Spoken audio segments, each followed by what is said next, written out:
Bon Thomas, j'ai un joli cadeau à te faire là. Tu viens de passer 3 jours sur le COS. J'ai un petit quelque chose pour toi qui doit te rappeler pas mal de choses. Voilà, je t'offre ce joli présent Made in COS. Merci Gilles. Oui, heureusement que j'ai pas suivi cela parce que c'est de la petite ficelle bleue que j'ai eu bien de la peine à trouver parfois. Mais effectivement, ouais, une belle reco. Toutes les parties un peu techniques à bien repérer. Pas mal de beaux chantiers en vue. Une grosse première partie très roulante et puis la fin tout en single avec des gros passages très techniques et puis très physiques. 3 fois vainqueur, beaucoup d'espoir pour cette édition 2011. Alors 2011 pour moi cette année c'est un petit peu en demi-teinte par rapport au fait que j'ai été blessé, j'ai fait une petite anémie en mois de juin, donc beaucoup de choses à gérer avec la maison, mon travail à côté, mon diplôme d'ostéopathie, beaucoup de choses. Donc là j'ai pas mal de dossiers qui se clôturent, donc là effectivement je repars sur une deuxième partie de saison plus calme dans tout ce qui est extra sportif. Donc voilà, ça va être vraiment la première course où j'ambitionne quelque chose pour les Templiers. Ouais. Est-ce que tu peux nous décrire le déroulement de ce stage de 3 jours? Alors en fait la première partie, je suis arrivé en fait mercredi.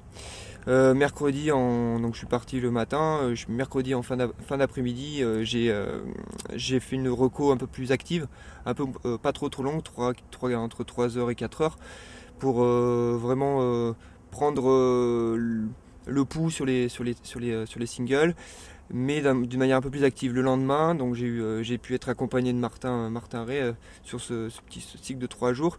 Donc il y a lui qui m'a bien aidé et bien comment dire taquiné sur certaines parties. Donc c'est vrai qu'on a fait une reco un peu plus longue sur le jeudi. Et puis vendredi, il a fallu aller rechercher la voiture qu'on avait laissée à Saint-André de Vésines pour rentrer. Donc on est parti en vélo, donc ça fait un petit 3 heures de vélo le vendredi matin. Donc en gros, ça fait voilà un jour et demi de très actif en chemin avec les vraiment course à pied pur et puis une partie de récup en vélo le lendemain matin. Finalement, après cette reconnaissance, quel est pour toi le passage clé et le passage le plus dur? Bon, je garderai mes passages clés pour moi, mais le passage le plus dur, je pense que ce sera le Mona, la remontée sur le Mona, qui même frais, pardon, reste quelque chose de très physique et par rapport au parcours arrive vraiment à un moment où je pense que les organismes seront déjà bien entamés. Donc je pense que ce sera une des parties les plus dures du parcours de cette année. Ouais. Donc est-ce que tu peux en donner les grands détails?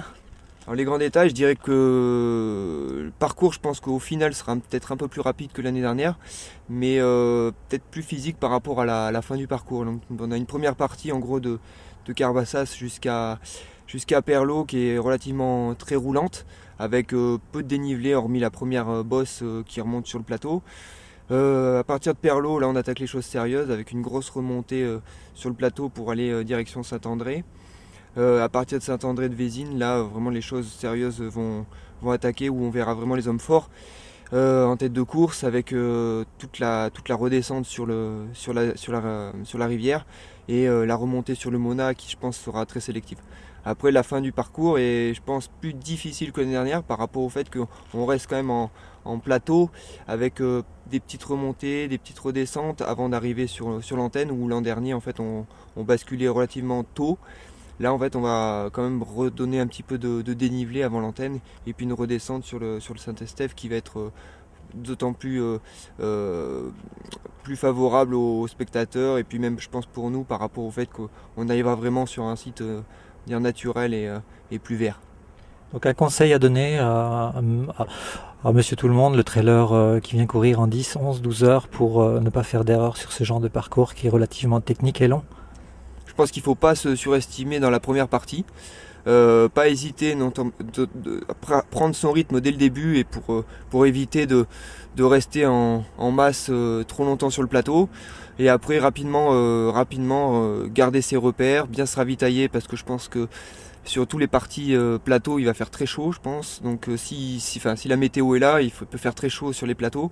Donc je pense que la sagesse et la prudence seront de mise sur la première partie pour vraiment pouvoir finir dans de bonnes conditions sur la partie technique.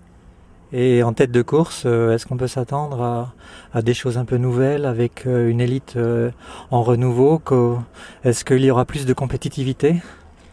Bah, c'est vrai que moi ça va faire ma 10e, je sais plus depuis 2002. On va dire que donc tous les ans, un mois avant les Templiers, il y a toujours beaucoup d'effervescence autour de la course. Et malgré tout, ben, comme tous les ans, je pense qu'au bout de 3-4 ans, on retrouvera forcément les mêmes devants, les gens qui ont l'habitude de ce genre d'épreuve. Donc même s'il y a un renouveau de l'élite, je pense qu'une course comme les Templiers, ça s'improvise pas. Je pense qu'il faut venir une ou deux fois se casser les dents, pourquoi pas dessus, avant de pouvoir légitimer quelque chose dessus. Donc je pense que l'élite sera plus nombreuse jusqu'au 30e kilomètre, mais après je pense que les têtes changeront peu à partir du 50e.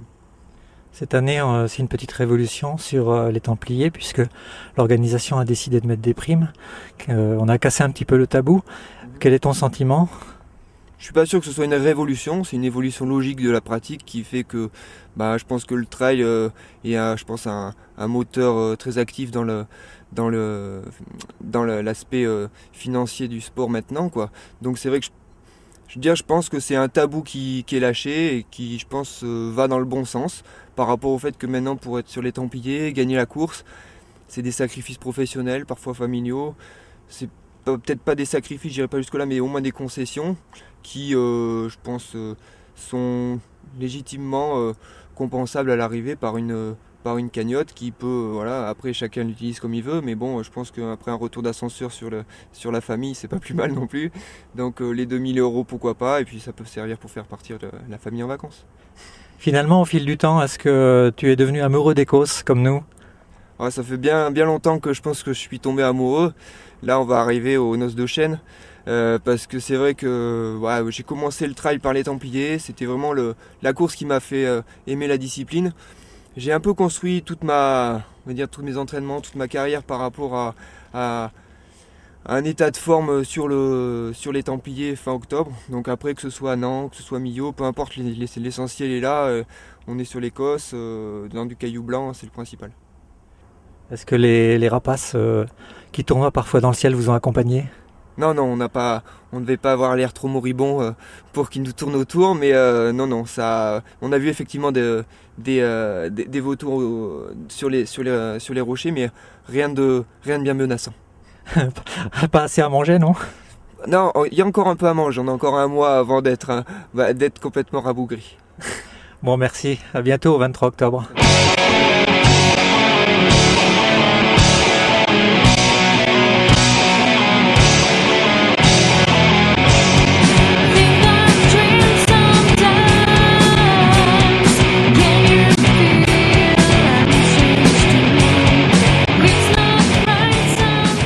Donc Thomas Laure-Blanchet n'est pas venu seul, hein, il est venu accompagné, comme il l'a dit, avec Martin Ray. Martin Ray 11e l'an passé. On va quand même lui poser la question de savoir quelles sont ses ambitions cette année, parce que ça semble pas mal se passer pour lui, puisqu'il a fini second sur le Puy de Sancy la semaine dernière. Et puis là, dans la foulée de Thomas, il a bien tenu le coup. Il dit rien, Thomas, il est là-bas, il écoute, mais il pourrait nous confirmer qu'il a la caisse pour le suivre sur ses Templiers 2011. Alors ton sentiment sur ce parcours et puis qu'est-ce que tu penses du chef, si on peut l'appeler chef? Alors le parcours, donc moi oui, pour rappeler, l'année dernière j'avais déjà fait 11e. Cette année on va essayer d'intégrer le top 10, c'était pas très loin l'an passé, mais pour une première expérience j'étais déjà très satisfait de cette 11e place. Et cette année j'y viens avec un petit peu plus d'ambition. La saison s'est pas trop mal passée pour moi cette année, beaucoup mieux que l'année dernière. Donc on va essayer de faire ce top 10. En ce qui concerne le parcours, comme l'a dit Thomas, une première partie vraiment très roulante que je n'ai pas pu reconnaître puisque moi je me suis contenté de faire de la marche à pied plutôt en ce début de stage, comme j'avais couru le Sancy dimanche dernier.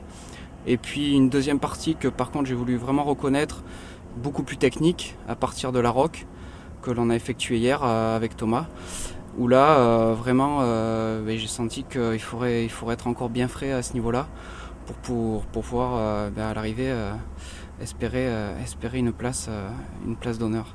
Donc voilà, vraiment une course à deux niveaux, à deux parties, roulant d'un côté et puis très technique de l'autre. Donc on essaiera d'être prêt le jour J, quoi. Et sur Radio Tom Tom, qu'est-ce qu'on dit du chef? Il est en forme, il sera prêt? Ah, il monte en puissance là, je crois. On l'a pas trop vu pendant quelques mois, mais il a quand même mis, les Templiers, c'est toujours le rendez-vous annuel, et puis je crois qu'il arrivera, il arrivera fin prêt pour le rendez-vous. On entend beaucoup certains parler avant la course. Thomas, je crois que c'est pas le genre à beaucoup parler, mais par contre à être présent pour les grands rendez-vous. Donc maintenant, rendez-vous le 23 octobre pour le dénouement. Merci.